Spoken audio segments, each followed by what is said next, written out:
Selamat sore, perkenalkan nama saya Putri Suryani Purnama Bintang Rutu. Saya merupakan mahasiswi apoteker Fakultas Farmasi Universitas Hasanuddin Angkatan 63.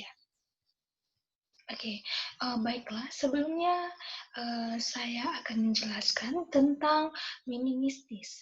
Meningitis merupakan penyakit peradangan pada selaput otak.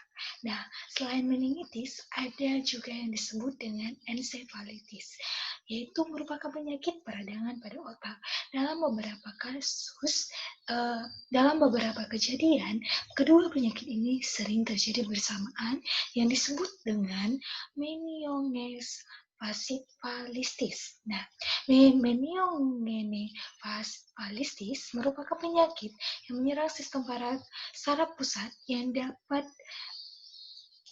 disebabkan oleh virus, bakteri tuberkulosis ataupun jamur. Penyakit ini dapat mengenai siapa saja, terutama mereka yang memiliki daya tahan tubuh yang kurang, misalnya anak-anak, penderita malnutrisi, lansia, dan orang-orang yang memiliki sistem imun yang menurun, atau penyakit yang menurunkan sistem imun pada tubuh misal, atau disebut imunokompromis.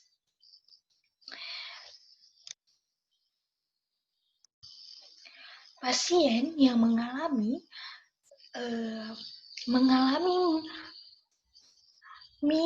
meningokefalistis biasanya memiliki gejala seperti kejang, demam, sakit kepala, dan perubahan perilaku serta tanpa atau disertai dengan defisit neurologi lokal. Kejang yang terjadi biasanya apabila kondisi kejang yang diatasi oleh pasien meningokefalistis ini akan menyebabkan status epileptikus. Status epileptikus merupakan salah satu kegawat darutan neuropediatrik yang sering terjadi. Status epileptikus ini ditandai dengan kejang yang berlangsung terus-menerus selama kurang lebih 30 menit. Atau kejang berulang tanpa disertai pulihnya kesadaran di antara kejang tersebut. Nah, kali ini saya akan membahas tentang penyakit epileptikus. Pasien yang biasanya mengalami meningokefalitis ini atau meningokefalistis ini yang mengalami kejang tanpa kesembuhan kejang tersebut dibutuhkan penanganan penyakit epileptikus. Nah, tujuan daripada penanganan epileptikus ini sendiri yaitu untuk menurunkan atau memperkecil kerusakan saraf dan menurunkan morbiditas.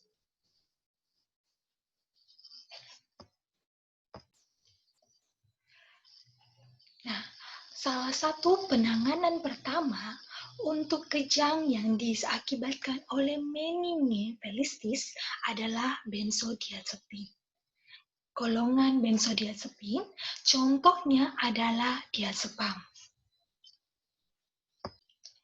Diazepam merupakan salah satu obat yang termasuk dalam golongan benzodiazepin.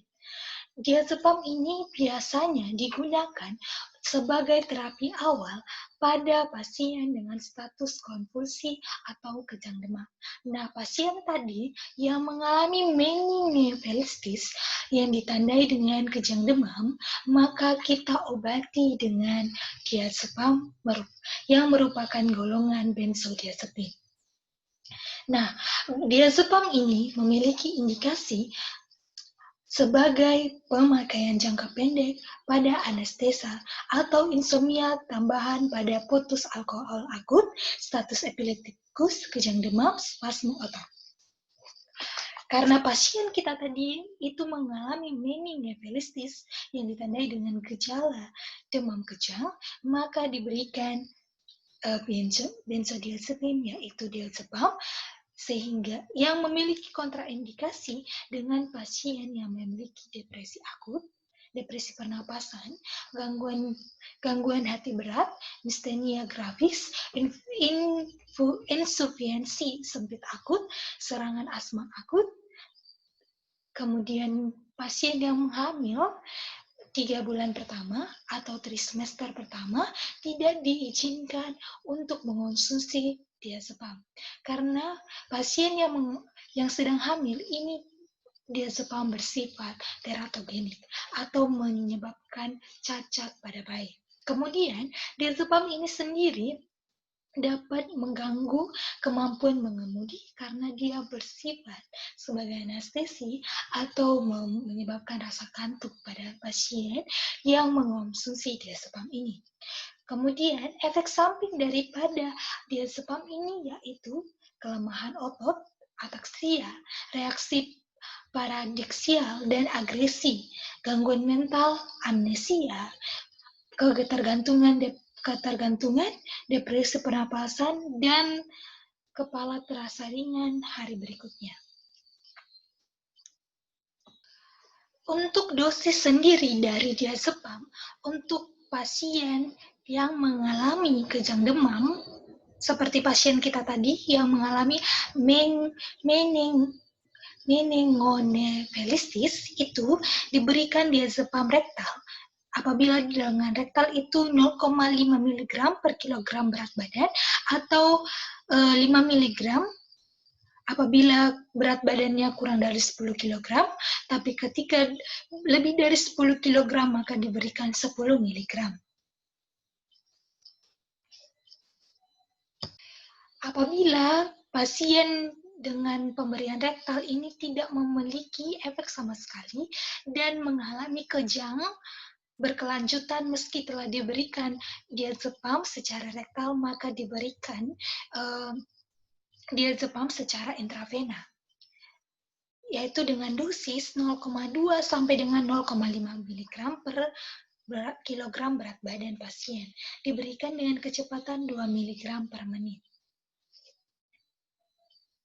Nah, untuk pasien dengan status epileptikus konvulsif, diberikan diazepam sebanyak 10-20 mg per rektal, dapat diulangi setelah 15 menit kemudian bila kejangnya masih berlanjut. Saya ingatkan kembali bahwa diazepam ini merupakan obat yang diberikan untuk pasien yang mengalami kejang demam tahap pertama. Apabila tahap pertama atau status awalnya mengalami kejang demam tetapi tidak memiliki efek atau kejangnya berulang setelah pemberian rektal, maka kita harus memberikan pemberian secara intravena. Apabila dengan pemberian diazepam tidak mengurangi efek, tidak mengurangi adanya kejang tersebut, maka kita akan menggunakan terapi yang lain. Jadi untuk kali ini saya hanya membahas tentang bagaimana menangani pasien yang mengalami meningonephalitis, yaitu gejala kejang demam. Oke, cukup sekian mungkin yang dapat saya paparkan tentang penanganan awal terapi kejang demam atau penyakit meningonephalitis dengan pengobatan diazepam, baik secara rektal maupun secara intravena. Terima kasih.